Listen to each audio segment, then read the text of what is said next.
Welcome, everybody, to the Big Book Roundtable and the RICO 12 family of recovery resources targeted at people from all backgrounds, faiths, and places dealing with addictions of all varieties. We're grateful to be a resource for loved ones, for addicts, and for anybody just seeking a solution. In this podcast, in this conversation, I'm joined by David G. and Nikki M. as we sit around the virtual roundtable, Big Book Roundtable, diving into the Big Book of Alcoholics Anonymous line by line, covering a little bit each episode. And I'm grateful to be here with them today. Let's take just a minute. Nikki, would you mind introducing yourself and just saying hello to us? Hi, everybody. I'm Nikki M, and I'm a really grateful member of many fellowships, and I too am grateful to be at this virtual roundtable. Thank God it's not in person because I'm all puffy this morning. My neighbors are doing construction. I'm a hot mess, but I found a quiet space in all places, my bathroom, to sit and do the roundtable this morning. Grateful to be invited back. Love it. Good to have you here, Nikki. David, take a minute and introduce yourself, please. Yeah, absolutely. And as always, Justin, thank you for your service. My name's David G. from Oklahoma. I'm an alcoholic addict of many sorts. Really grateful to be here with you guys this morning. Really, really grateful for the roundtable. Thank you. Thanks, David. And I am Justin B. I'm a son of an all-powerful, all-loving God and a recovering addict. It's a blessing to be here with these two amazing humans and dive into the Big Book of Alcoholics Anonymous. And where we left off last time is we're getting into Fred's story, and we're going to go further into Fred's story here and finish up Fred's story on pages 41 through 43 of the Big Book. Grab your 4th edition of the Big Book, a pen, a highlighter, a marker, whatever it is you're using, a notebook, and get ready to take notes, highlight, and learn more that can be applied into your recovery and as you work with others in recovery. So I'm going to start off here on page 41 and read a couple of pages. I went to my hotel room and leisurely dressed for dinner. As I crossed the threshold of the dining room, the thought came to mind that it would be nice to have a couple of cocktails with dinner. That was all, nothing more. I ordered a cocktail and my meal. Then I ordered another cocktail.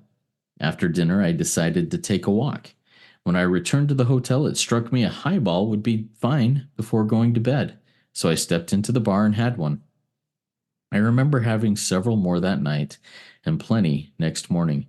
I have a shadowy recollection of being in an airplane bound for New York and finding a friendly taxi cab driver at the landing field instead of my wife. The driver escorted me about for several days. I know little of where I went or what I said and did. Then came the hospital with unbearable mental and physical suffering. As soon as I regained my ability to think, I went carefully over that evening in Washington. Not only had I been off guard, I had made no fight whatever against the first drink. This time I had not thought of the consequences at all. I had commenced to drink as carelessly as though the cocktails were ginger ale. I now remembered what my alcoholic friends had told me, how they prophesied that if I had an alcoholic mind, the time and place would come.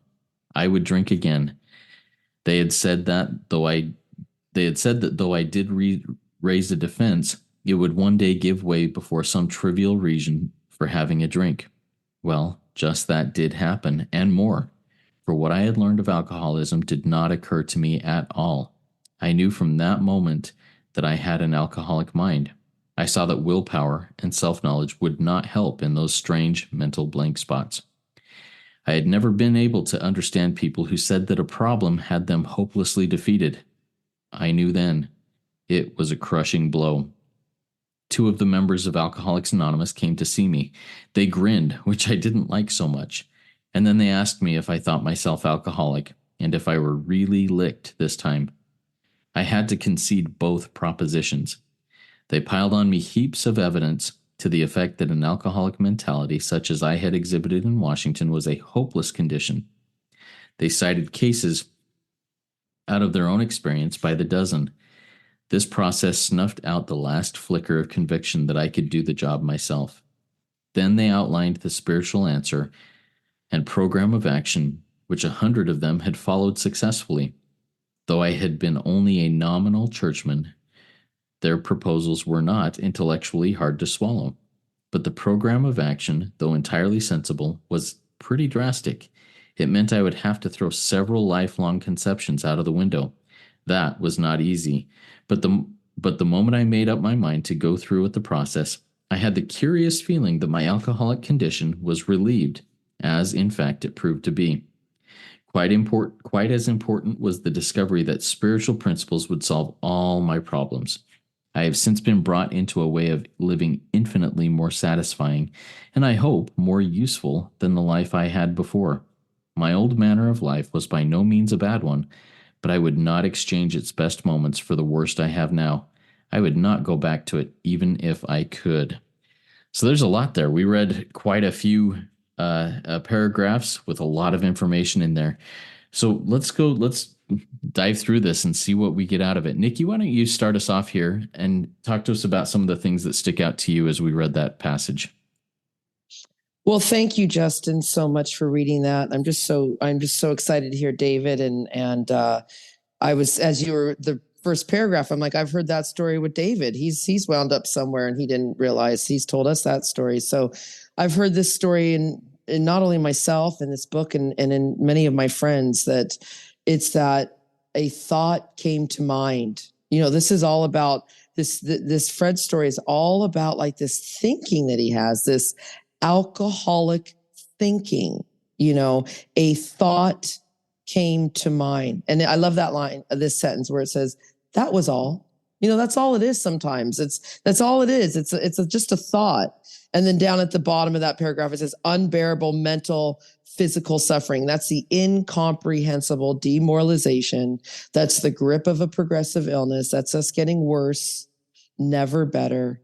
And then where he says, and, you know, we just skim here because you could just sit on a sentence. You know, we could just sit on one thought for an hour and just dive deep into that. But we're just, you know, doing a snorkel through this book. It's like he gained his ability to think. That's me too. I get things back. I regain my ability to think again, to do things. And it's like, what the hell happened?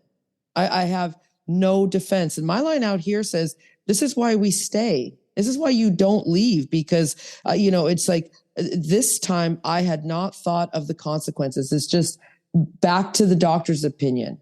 My addict life is my only normal one. My addict life is my only normal one.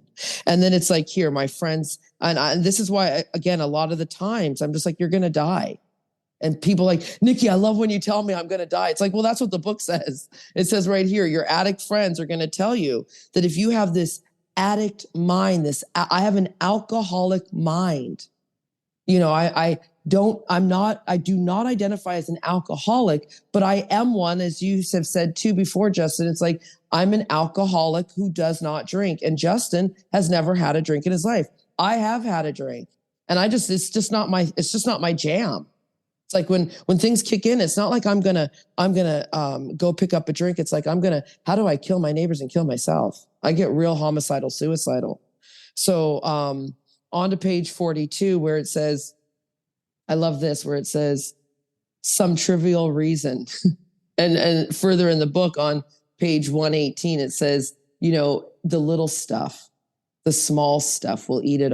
You and your husband will be able to dispose of the big stuff easier than you will the trivial. Me and the human race, it's the little things that are going to eat at my soul. Like right now, I'm just trying to be calm as they're doing the renovations and the noise is so loud.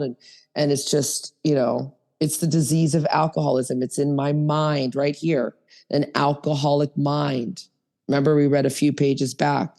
It centers in my mind. And the willpower, there is none. I'm powerless. Self-knowledge, it has failed me. Self-knowledge fails me because I have no help. I'm beyond human aid. I have no power. And in the next paragraph on page 42, a little further down, where it says, number one, do I think myself an alcoholic, an addict? Do I think myself that I am suffering this disease of alcoholism? I certainly do. And number two, am I really licked this time? You know, yes, I am. And I have to concede, there it is, to my innermost self, these propositions. How about every day? Are you guys asking yourself this every day? See, I'm afraid to think anything else because I'll die. My mind is twisted. and I only get a daily reprieve. So here it is. It's a spiritual answer. It's a program of action. And it says it again, program of action. We're going to read in the next chapter, into action. So I can't just sit here. And David has drilled this into my head. David doesn't know it, but he's my sponsor right now. I like to collect them. I have to throw all my beliefs, my conceptions, my thoughts, my ideas, my lifelong conceptions, ideas, feelings, beliefs out the window. And it says, that's not easy. See, I'm 50. That's not easy. But you told me the earth was round. Well, it's not easy to throw every conception you've ever learned and think, what? God's inside of me? And this is my other sponsor's favorite line in the book. Quite as important was the discovery that spiritual principles would solve all. Is everyone listening to this? Spiritual principles will solve all my problems. And I've been brought into a way of living. I just did a talk on my slogan, lifestyle for a lifetime, on this way of living. It's infinitely more satisfying and more useful than the life I had. And listen, I had a good life. Like my other sponsor says, he's like, Nikki, I had a great life, but my old manner of living was by no means bad. No, it wasn't. I'm a retired burlesque entertainer. Okay, I used to make a lot of money, have a lot of fun, and this is all before cell phones. So it was cool back then. Remember, people only had pagers, and you literally had to talk to people because there were no phones, no computers. And it says, even at my best moments, I wouldn't go back to it for the worst ones I have now because I know what to do. I love that promise. I love that promise in my best moments now. And I have some dark times in my recovery. But I wouldn't go back to those times, even if I could. It's nothing like now. So I think that's where we left off. It's just, this is all about a mind thing. It talks about the disease of alcoholism. It's all in my mind. And I need to have, we'll go over it with our final thought, Jerry Springer, which is, these lifelong conceptions. I've got to, my thinking's got to be reborn here. And it is. And I just can't wait to hear what you guys have to say. Thank you. Thank you for letting me share. Yeah, thank you, Nikki, for sharing. David, let's go to you and some of the things that you pull out of the reading that we've done there. Diving into that. All right. Well, thanks so much again for your service, Justin and Nikki. Thank you for an awesome share. I love that you're seeing the ideas, the emotions, the attitudes, the concepts, the beliefs that are made up as the self, and that's exactly what's going on here. And I have hundreds of experiences just like this. And where you started there, and this, the thought came to mind. But if you read on down 3 or 4 more sentences, he says, I decided to take a walk. So he's making decisions based on a thought that came to mind. And we're going to see what the outcome is of that, as you've already read. He said, when I returned to the hotel, it struck. And that word struck just means a forced blow. And that's by self. And so all of these decisions, see, the insanity isn't so much that the thoughts come to me, because there's 16,000 thoughts that go through the human mind every day. The insanity is that I believe them, take action based upon them. And the next thing you know, I created a reality of living hell just like he did. And I can remember in 1985, my first son was born. And my wife gets on to me for saying 1985. Let me rephrase that. 1985, my first son was born. And she had been at the hospital all day. Damn it, I was tired of being there. I don't want to be there. I wasn't supposed to be there anyway. So anyway, I kept wanting to step out into the parking lot and have a drink. Thought came to mind, it would be okay, maybe just to go have one. And that was on December 22nd of 85. And I didn't come home till January 4th of 86. I made a decision based on that thought, stepped out to have a drink. The drink took me, and I was gone for all those days. Missed the entire birth. A couple of years later, we had another son, and this time I was in rehab one more time. Thought came to mind, it'd be good to leave rehab. I didn't need to really be there anyway. I just went there to kind of keep the family together and hell, we'll be together anyway. They love me. And so I made a decision based on that thought. I left. They gave me antabuse, told me that if I drank on it, that it would probably kill me or it would definitely hurt me. And about a week into it, the thought came to mind that he was probably lying to me. Him and her had got together.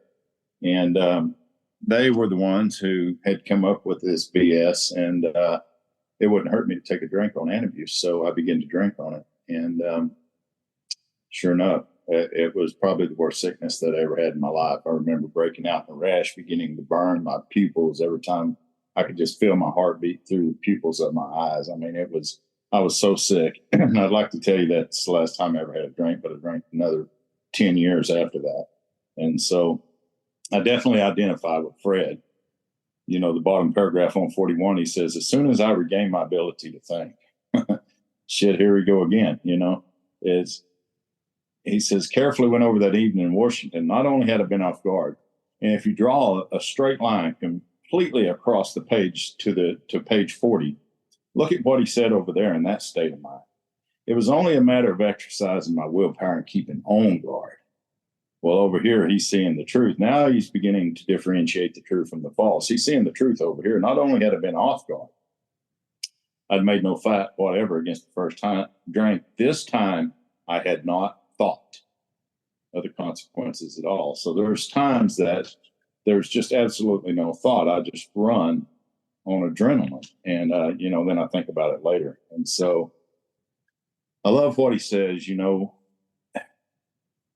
His friend said that though he did raise a defense, and that's what self does. Notice how he says, I did raise a defense. The word I being the key there, that's self, would one day give way for some trivial. And if you look that word up in the dictionary, it means worthless. And so if you read it in that manner, it says one day we'd give way before some worthless reason for having a drink. Well, just that did happen. For what? And here's the key three words. I had learned. See, that's what self. It wants to learn. It's intellectual. It wants you to learn all about the disease. It wants you to learn all about your problems. It don't make a damn how much knowledge you got here, self-knowledge. I'm not interested in self-knowledge with the guys I work with. I'm more interested in knowledge of self because that's what has defeated us. And as you read this story, you can see that it's the same thing going on here over and over. I mean, all the way down. Two members of AA shows up. They grin because they know there's a solution. Hell, he doesn't know, but they know. And he says, they asked myself if I thought, there's those words again, myself and alcoholic was really licked this time. And he says, I conceded. And if you look that word up, it just means admitting the truth after denying. And so on down, he says, this process snuffed out the last flicker. And if you look that word up, it means a feeling of emotion. So when I go through this process with a guy in the big book, and I get him to the end, page 43, one of the things that we do is we go into quiet time. And here's what we ask ourselves. God, please reveal to me if this process has snuffed out the last flicker of conviction that I can do the job myself. And we're damn sure not moving on in this book until they can come back with an honest answer for that. And, you know, it's not just, no, I already know. Let's go ahead and move on. No. I mean, you've got 20 years of relapse and all of a sudden, no. Yeah, we're going to end up like Fred again. And so lifelong conceptions, ideas, concepts, and beliefs, that's all that means. That's self over and over and over and over and over, all the way through here. I mean, that's what it's showing us. This isn't the insanity while we're drinking, peeing in a water fountain, beating up the cops, living in the alley. We're not talking about all that shit. We're talking about while you're sober inside of the rooms, the insanity comes back through fear, through guilt, through remorse, through resentment, through hatred. And that insanity drives me to pick up again. That's the insanity we're talking about over and over and over. We're talking about insanity while we're sober, not insanity while we're drunk. And when we started this out, you know, that was one of the definitions. Sanity is wholeness of mind, or it means complete. We can see the truth. Insanity is a mind, it's one that is less than whole. We can't see the truth. We see the false. And that's what has to change, is the way I see what's happening, because that's what's wrong. So my prayer that I use a lot is pretty simple. It's, God, please remove the veil so that I can see what is really happening. and not be intoxicated by stories or fears. That prayer will save your life and help you to have a new way if you're really serious about doing this deal. And so if you're not, just hang around. You'll get that way for damn sure. That's the beauty of the program. You may not have had your last drink, but you've had the last one you're ever going to enjoy. You may not have acted out for your last time, but you've acted out the last time you'll ever enjoy it once you get into this. So hang with us. This is a great process, and it's going to get way more interesting as we go. Thank you, Justin. Appreciate it. Thank you, David. And, what you just shared there, it's the last one you're going to enjoy. I'm struggling in the food right now, and I am not enjoying it. It's hell. And it's the last. I think, oh, you know what, that next French fry is going to be just as good as the ones before, and I'm not enjoying it, and I'm miserable. It's a crazy truth, and thank you for pointing that out and really helping me see that again. I've got a couple of questions here for each of you. Nikki, we'll start off with you. You mentioned and you say this is part of one of the things, a way of living, but talk about how your addict life being the only normal life that you can envision, how that looks as compared to the transition into the life of recovery being the new normal without your drug. When I come into these rooms, I often think there is no way I can even imagine a life without my drug of choice. Life would be boring. Talk to us about that transition in your life and in your experience, strength, and hope. Well, that's a great question. And thank you. And thanks, David, for all that information, and just your experience, strength, and hope always just inspires me.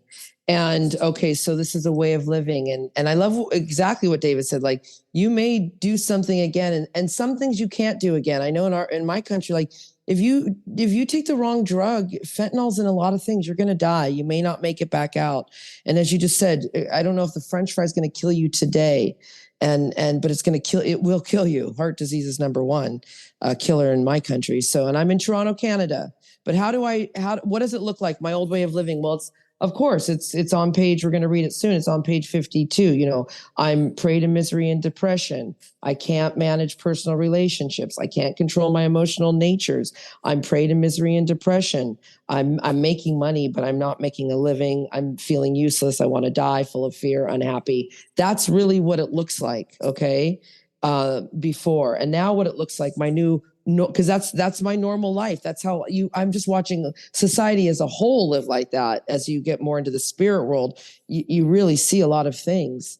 But my new addict normal life, it's not, and I was just telling someone about this right now. This is not that I'm going to go out and act out in any way, pick up a drink, pick up a fry, pick up a man, pick up another app.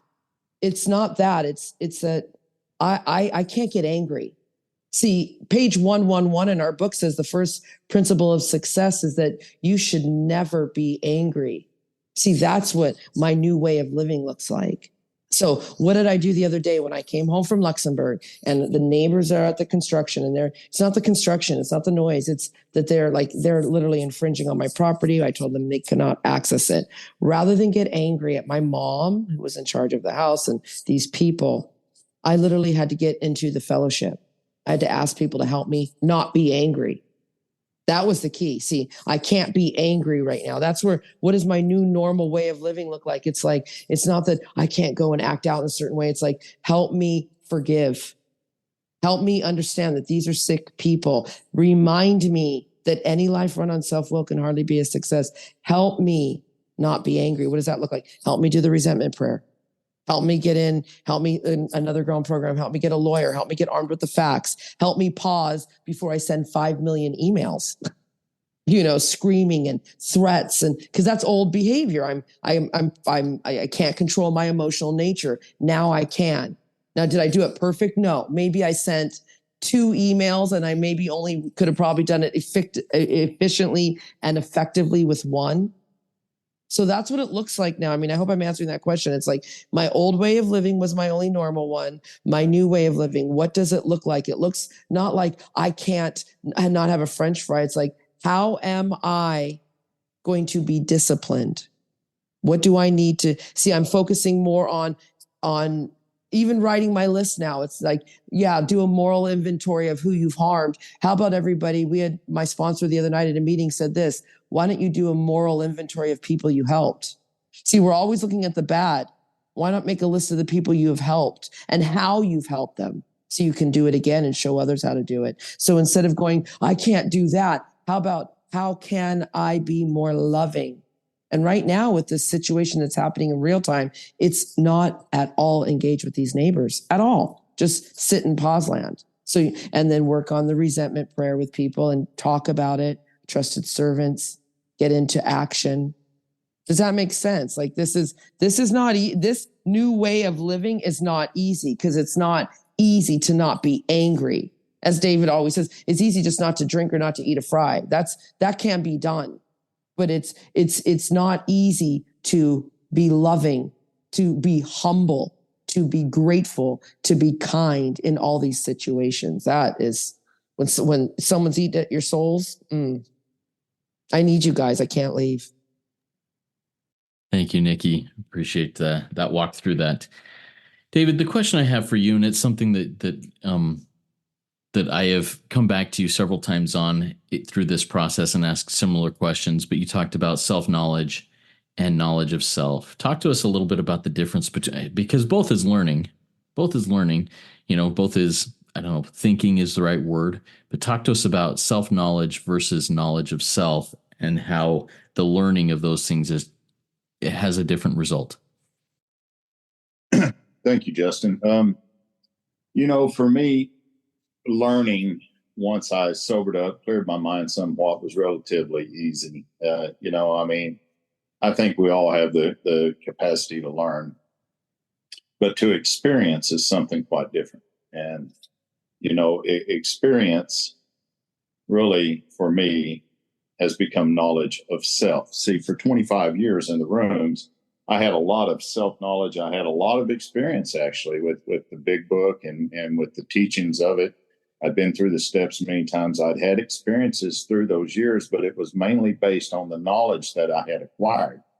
So when I came back through this process in 2019, and I really seen that it was self is what had defeated me, I really wanted more knowledge of what that was. And as we talked about on the last episode, it was more of an activity than it was an entity. So I really began to dig into the book with a new set of eyes and look at what the knowledge of self really was. And so as I see the thoughts and the concepts and the ideas and the beliefs, then I start to gain more knowledge of what self is.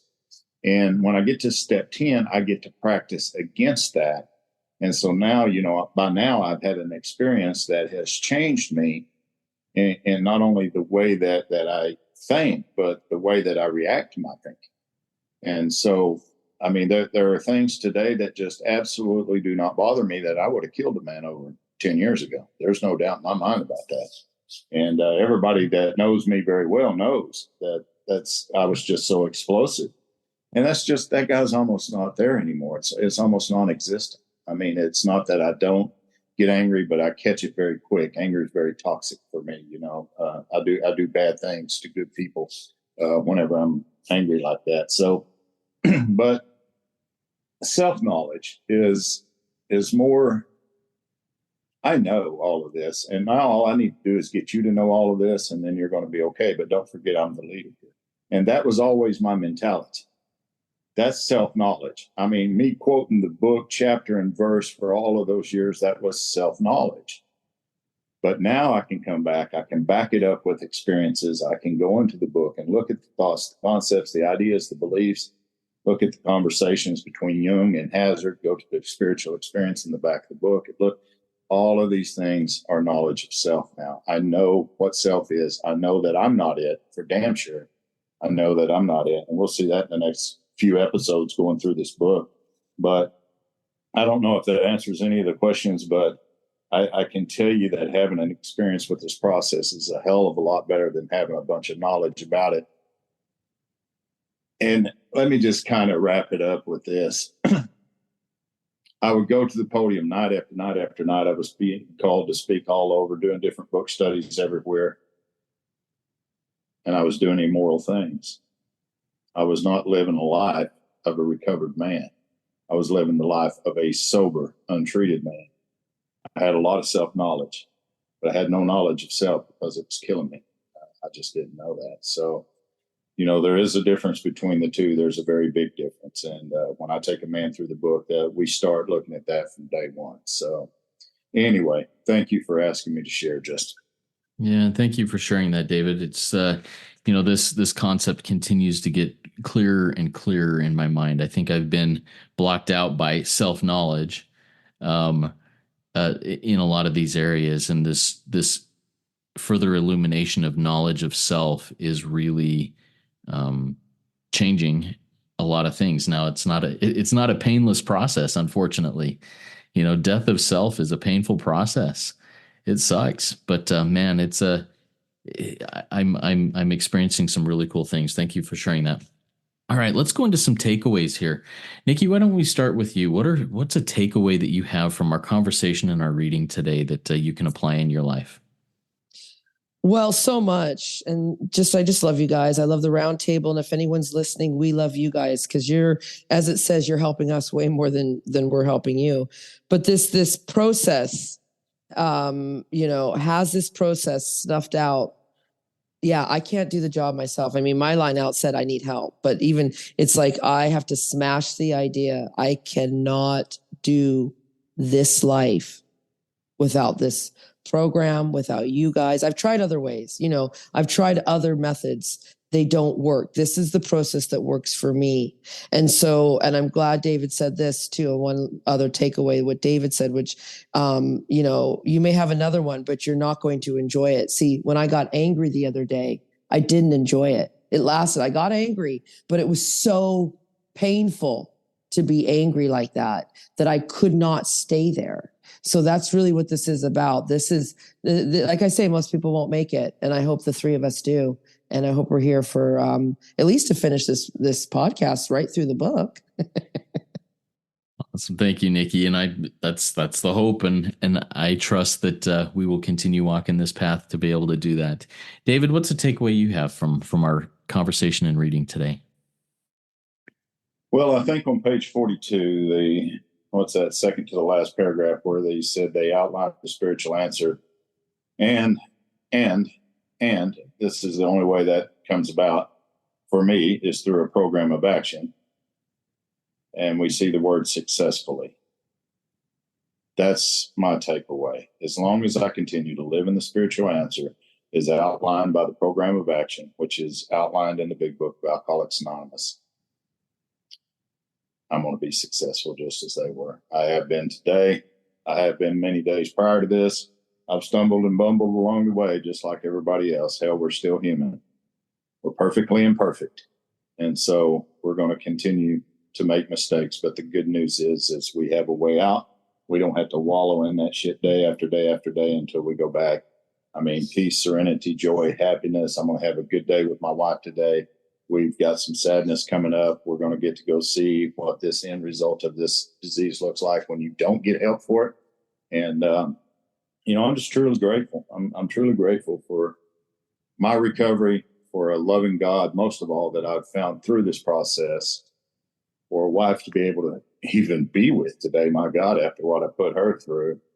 And and to be here with you guys, it's always such a great joy. Hell, Nikki brings so much energy to it.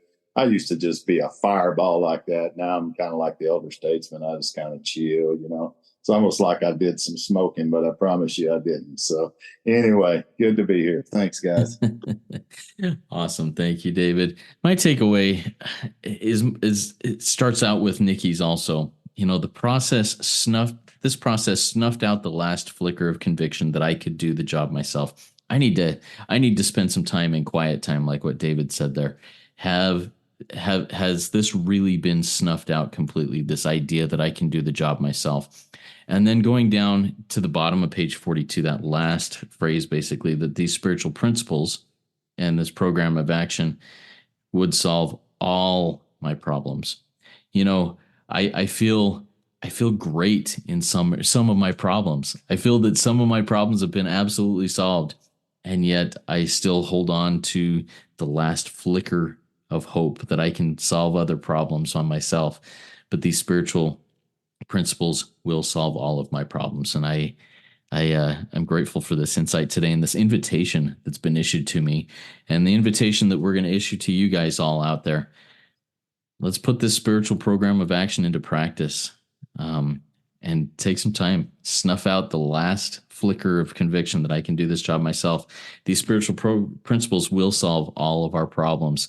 Everybody, keep coming back. Come all the way in, sit all the way down. Apply these things into all aspects of your lives because you're worth it. Let's work it together.